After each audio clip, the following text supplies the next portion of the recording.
Таквир сүресінің 6 пайдасы. Бисмиллахиррахманиррахим.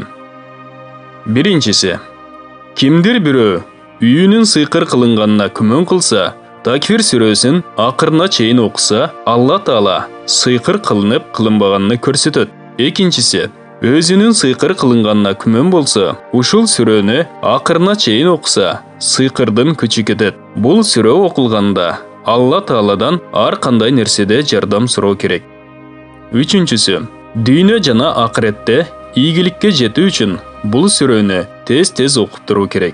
Төртүнчүсү, ушул сүрөнү жамгыр жаап жатканда окуса, Алла Тааладан эмнени сураса, сөзсүз сураганы берилет. Бешинчиси, Таквир сүрөсүнө мискке, атырга жана сурмага окуп, аны көзүнө сүртсө, көзүн нуру көбөйөт.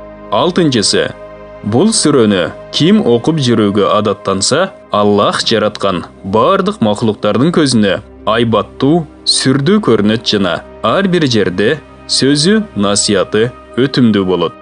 Бул баян ыйык айлар жана кабыл болгон дуалар китебинен алынды.